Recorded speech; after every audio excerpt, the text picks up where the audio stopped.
जिला मुजफ्फरनगर कलेक्ट्रेट सभागार में जिलाधिकारी व एसएसपी ने प्रेस कॉन्फ्रेंस कर पत्रकारों को दी जानकारी। जिला कारागार में गुणवत्तायुक्त प्रशासनिक व्यवस्था, अनुशासन एवं प्रबंध प्रणाली का पालन कराए जाने के साथ बंदियों को सकुशल सुरक्षित रखरखाव, उनके मानवाधिकार के संरक्षण किए जाने, कारागार में निरुद्ध बंदियों के कौशल विकास मिशन हेतु कंप्यूटर सिलाई आदि कार्यों का प्रशिक्षण दिलाए जाने, कारागार में जेल रेडियो के माध्यम से बंदियों का मनोरंजन करने, बंदियों के नैतिक एवं मानसिक उत्थान हेतु चलाए जा रहे विभिन्न प्रकार के सुधारात्मक कार्यक्रमों, स्वच्छता एवं सौंदर्यीकरण की दृष्टि एवं जिला कारागार में मानकों के अनुसार समस्त क्रियाकलापों को लागू किए जाने के परिणाम स्वरूप जिला कारागार मुजफ्फरनगर को ISO 9001-2015 प्रमाण पत्र से नवाजा गया। बैठक में जिलाधिकारी चंद्रभूषण सिंह ने ISO प्रमाण पत्र से सम्मानित किया जाना जनपद के लिए हर्ष एवं गौरव का विषय बताया तथा जेल अधीक्षक को प्रमाण पत्र देते हुए सम्मानित किया। आपको क्या कहना चाहते हैं, किस मार्गों पर मिला है? निश्चय ये गर्व का विषय है कि जिला कारागार मुजफ्फरनगर जो संवेदनशील कारागारों में जानी जाती थी, आज उसे ISO सर्टिफिकेशन मिला है। जेल मैनुअल के मुताबिक जितने भी प्रावधान हैं बंदी सुधार के लिए, उनमें बंदियों को उस अनुसार मानकों के अनुसार सुविधाएं मिल रही हैं और उसका संचालन सुधार गृह के रूप में किया जा रहा है। इन मानकों के आधार पर ISO सर्टिफाइड किया जाता है। ISO की उनकी एजेंसीज हैं जो आकर सर्वे करती हैं। उन्होंने पिछले जनवरी से शुरुआत की थी, पहला सर्वे जनवरी में हुआ था। उसके बाद से लगातार वो उनकी टीम सर्वे कर रही थी और मानकों का परीक्षण कर रही थी और अभी जाकर 29-30 अगस्त में 3 दिन का उनका अंतिम सर्वे हुआ था, जिसमें उन्होंने सारे मानकों को पूर्ण पाया। उस आधार पर उन्होंने सर को सर्टिफाई किया है। सर, इससे कैदियों का क्या फायदा होगा?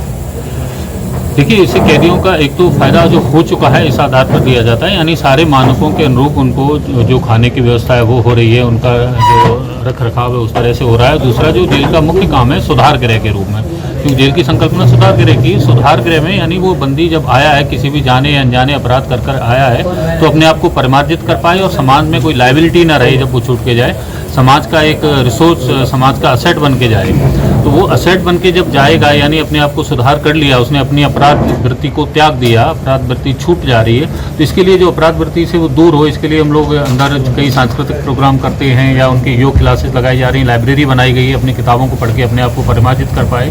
किताबों ज़्यादातर आध्यात्मिक और महान लोगों की जीवनी या मोटिवेशनल बुक्स रखी गई हैं, जिससे वो अपने आप को एक अपराध वृत्ति से दूर करेगा।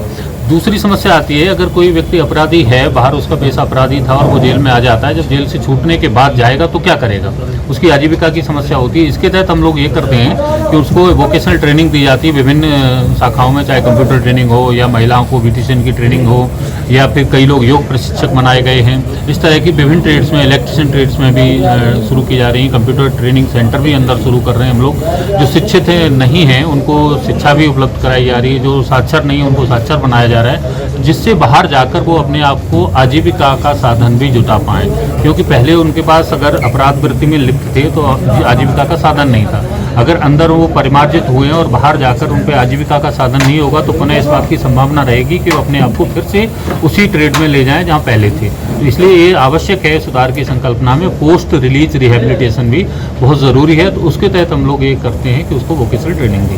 देखिए, आज जो मुख्य परिप्रेक्ष्य था वो तो ये था कि हमारा जो जिला कारागार है उसको ISO सर्टिफिकेशन मिला और ये हमारे लिए, हमारे जनपद के लिए, आपके लिए, सबके लिए एक अच्छी और गर्व की बात है।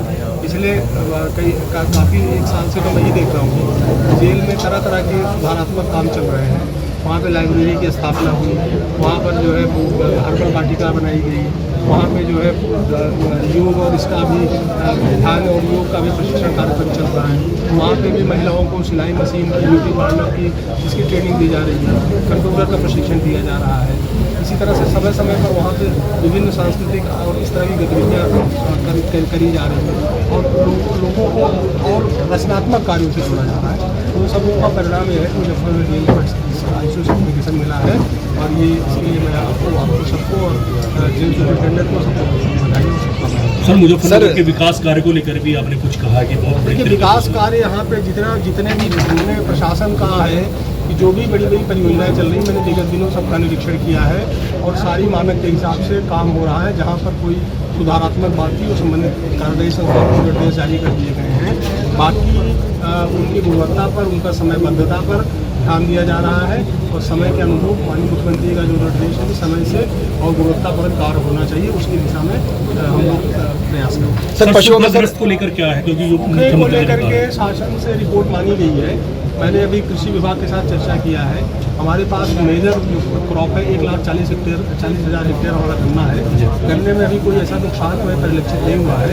12,000 हेक्टेयर धान का हमारा क्षेत्र है। गत वर्ष के बाद पूरा कल्टिवेटेड है और उसमें सिंचाई के, क्योंकि नहर, गंग नहर और ऊपरी गंगा नहर और गंग नहर, दोनों नहरों के माध्यम से सिंचाई हो रही है। सरकारी ट्यूबवेल भी सारे चल रहे हैं। निजी ट्यूबवेल भी हमारे 3-3,500 लोगों के पास है। तो सिंचाई की वजह से अभी जो है वो बहुत ऐसा नुकसान हमारे जिले में दिखाई नहीं देगा। फिर भी हम सर्वे करा रहे हैं, जो नुकसान आएगा उसके हिसाब से। सर पशुओं में सर एक बीमारी चल रही है, उसके लिए किस तरह का बीमारी चल रही है, तो हम लोग प्रयास कर रहे हैं कि टीकाकरण करें। हमारे पास पर्याप्त टीका शासन से प्राप्त हो गया है। हमने टीमें बना दी है, 40 टीमें जो प्रतिदिन टीकाकरण कर रही हैं। सारी गौशालाओं का हम लोगों ने टीकाकरण करा दिया है और प्रयास ये है कि जल्दी जल्दी हफ्ते 10 दिन में इसको खत्म करें। धन्यवाद।